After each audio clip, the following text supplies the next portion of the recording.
dhe të pa argumentuara pretendimet e Ministrisë së Punëve të Jashtme të Serbisë, të cilat u bën pas deklarimit të gatishmërisë së Malit të Zi për të mbështetur anëtarësimin e Kosovës në institucionet ndërkombëtare.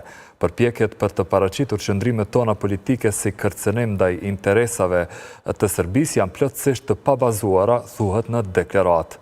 Mëtej thuhet se është shqetësuese përpjekja për ta paraqitur këtë mbështetje si veprim antiserb, gjë që nuk ndodh kur mesazhet e ngjashme vijnë nga shtete tjera.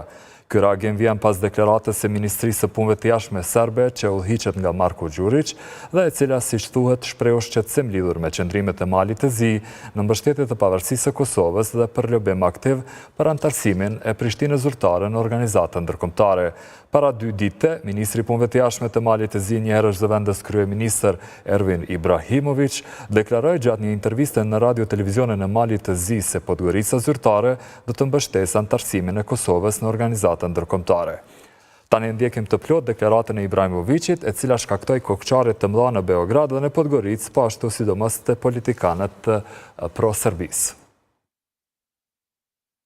Potezi određenih političara. Unë nga këtu kam porosit të qartë. Mali i Zi do t'i ofrojmë mbështetje të plot kur ne të pyetemi sa duhet të jetë Kosova antare e Këshillit të Evropës dhe Bashkimit Evropian. Ky qëndrim nuk mund ta cenoj koalicionin qeverisës, sepse unë e them sërish, ne Mali i Zi kemi prioritet dhe njëri prej tyre është marrëdhëniet e mira ndërfqinësore. Mali i Zi njihet nga partnerët ndërkombëtar si një vend që kultivon marrëdhënie të mira fqinësore. Do ta mbështesim shtetin ton mik Kosovën sepse është prioriteti politikës së jashtme e shtetit ton që ne të jemi antarja e radhës e Bashkimit Evropian dhe kjo nuk bie ndesh me qëndrimet tona.